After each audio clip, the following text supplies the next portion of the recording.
আরে বেটা, তোর সুমাইয়া তো ভালো কথাই কইছে, এই যুগে কি 3-4টা বাচ্চা না দিয়ে কি কেউ বিয়ে করে? আরে বেটা, চোর জবস্তি বাবার রাইতের বেলা চুরি করে আর দিনের বেলা বিছনা করে। বন্ধু, আজকে সুমাইয়ারে বিয়ে করার জন্য রাজি করাতে পারলাম না। আমি ওর জন্য কি করি নাই, সবই তো করছি।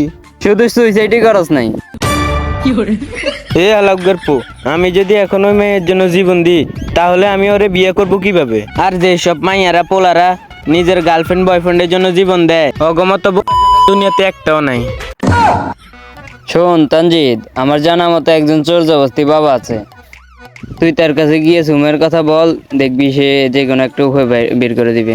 বন্ধু, সারা জীবন ভণ্ড বাবা, তাহেরি বাবা, ল্যাংটা বাবার নাম শুনছি, কিন্তু চোর জবস্তি বাবার নাম তো কখনো শুনি নাই। এটা আবার কেডা? আরে বেটা, চোর জবস্তি বাবার রাইতের বেলা চুরি করে আর দিনের বেলা বিছনা করে, তাই ওনাদের নাম হচ্ছে চোর জবস্তি বাবা। আচ্ছা তাহলে তুই থাক, আমি ওই ভণ্ড বাবার কাছে যায় দেই উনি কি বলে।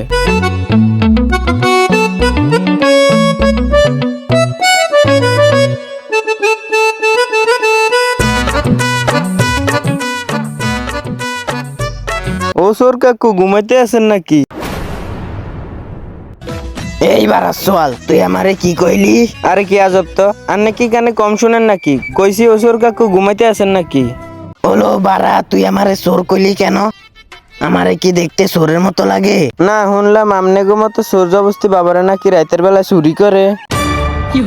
আরে বেটা, তোরে এগুলা কে কইছে? ও সব মিছা কথা, আমরা তো শুধু রাতের বেলা একটু লুকোচুরি খেলি। আচ্ছা, তোর কি সমস্যা বল? আরে আমার কোনো সমস্যা না, আমি আমার সুমাইয়ারে বলছি, সুমাইয়া আসো আমরা হারাম রিলেশন না করে বিয়ে করে ফেলি। এই কথা শোনার পর সে বলছে না, আমরা আগে 3-4টা বাচ্চা নিই, তারপর বিয়ে করব। আরে বেটা, তোর সুমাইয়া তো ভালো কথাই কইছে, এই যুগে কি 3-4টা বাচ্চা না দিয়ে কি কেউ বিয়ে করে?